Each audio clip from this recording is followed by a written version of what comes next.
pedo, cabrones? Aquí les traigo el caso de Edward Mondrake, el cual es muy impactante. Mientras lo escuchan yo me voy a jalar la polla XD. Bien, empecemos. La verdadera, extraña y real historia de Edward Mondrake. Es verídica hasta donde sabemos, aunque la totalidad del relato se ha perdido en el tiempo.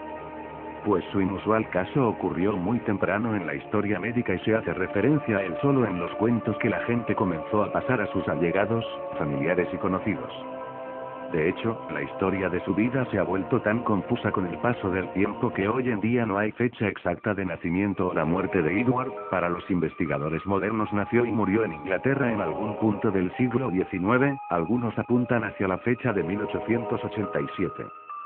Su madre era la condesa de Darlington y bajo el poder de ese apellido, se extendían infinitos prados y campos de cosecha que mediante tributos arrendatarios y un suculento comercio a base de cereales y ganado, permitían a la familia vivir de un modo más que privilegiado. El castillo se hallaba en la ladera sur del condado de Portsmouth, bordeando unos impresionantes acantilados que vigilaban el embravecido mar del norte. Las vistas eran fantásticas y todo hacía presagiar aquella tarde, que con la llegada del tercer varón, la familia Mondrake quedaría finalmente bendecida. No fue así, algo en la gestación del feto se torció, cuando se cumplían los últimos meses del embarazo. Así trató de explicarlo el Dr. Bridgewater, al contrariado padre de familia, Sir William Pitt Mondrake, al que no le pareció nada bien que entre su descendencia se hallase la ominosa huella de una malformación. Efectivamente, el niño Edward había nacido más que entero.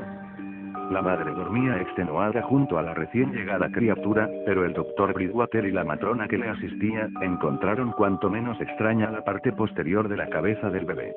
La vida de Edward se transforma así en una de las historias más raras y dolorosas de la deformidad humana. Edward Mondrake, al parecer un joven erudito, de grandes conocimientos, buen estudiante y músico violinista de mucha debilidad, en posesión de una gracia profunda natural, quien iba a ser el heredero de una de las familias más ricas y nobles de Inglaterra. Joven que sin embargo nunca reclamó el título de nobleza y se suicidó a la temprana edad de 23 años. Vivía en un retiro autoimpuesto absoluto, evitando las visitas incluso de los miembros de su familia. Se dice que era muy guapo cuando se le veía desde el frente. Edward Mondrake padeció una rara malformación que lo hizo nacer con un rostro extra que era de mujer en la parte de atrás de su cabeza. El rostro femenino era como una máscara, ocupando solo una pequeña zona de la parte posterior del cráneo, en lo que sería su nuca. Tenía dos caras. Según se cuenta, ese rostro no hablaba, no comía ni bebía, pero aún así podía reír y llorar, mostrando signos de inteligencia de un aire maligno. Se trataba de su gemelo parásito, carne de su carne, adorable como un sueño, atroz como un demonio. Se la había visto sonriendo y burlándose con muecas mientras Mondrake lloraba. Según cuenta la leyenda, sus ojos seguían los movimientos de quien se le ponía de frente, moviendo los labios sin cesar. La voz era inaudible, pero Mondrake aseguraba que durante la noche no podía conciliar el sueño debido a los odiosos susurros de su gemela diabólica nonata, como él la llamaba.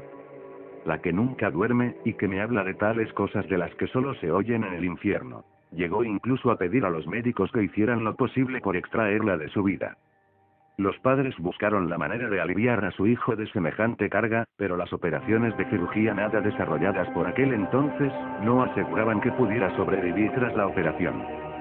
Lleno de coraje y desesperación, Edward pedía a sus padres luchar por el intento, pero el temor amedrentó la decisión última y los padres no cedieron a la arriesgada petición.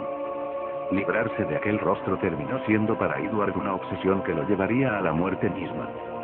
La imaginación no puede concebir las tentaciones espantosas en las que me envuelve. Por alguna imperdonable maldad de mis antepasados estoy poseído a este demonio.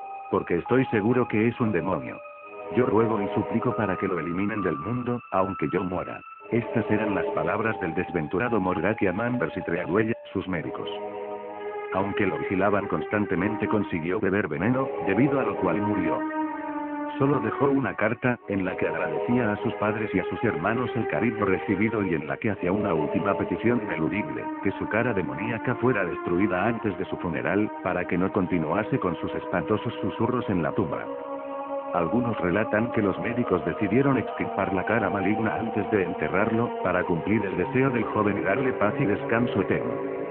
Por una petición anterior, fue enterrado en tierra baldía, sin ninguna lápida o marca que dejara constancia de su tumba.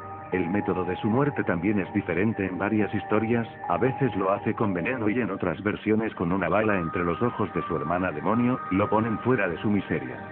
Su vida y muerte ahora son parte de obras de teatro, textos, pinturas, e incluso de la música, como la canción de Tom Waits Poor Edward para su ópera Alice y la ópera titulada Mordecai de Erling Wolf, que están basadas en su triste historia. Sin embargo, la historia fue considerada falsa por algún tiempo. Simplemente era demasiado fantástica para ser creída y, obviamente al ser contada una y otra vez a lo largo de los años, muchas de sus partes simplemente no tienen sentido lógico ni médico. Pobre Edward. ¿Has oído lo que dicen de Edward? En la parte de atrás de su cabeza. Tenía otra cara. Era la de una mujer. O la de una joven.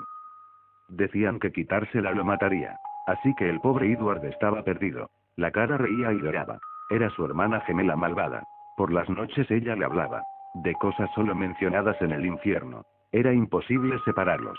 Encadenados juntos de por vida. Al final, la campana dobló por su condena. Alquiló unas habitaciones. Y se ahorcó con ella. De los barrotes del balcón. Algunos todavía creer que se liberó de ella. Pero yo la conocía muy bien. Y digo que la llevó al suicidio. Y se llevó al pobre Edward al infierno. Bueno cabrones, aquí termina la historia. Comenten al respecto y no olviden suscribirse a mi canal. Sin nada más que decir, los saluda Basebloquendo.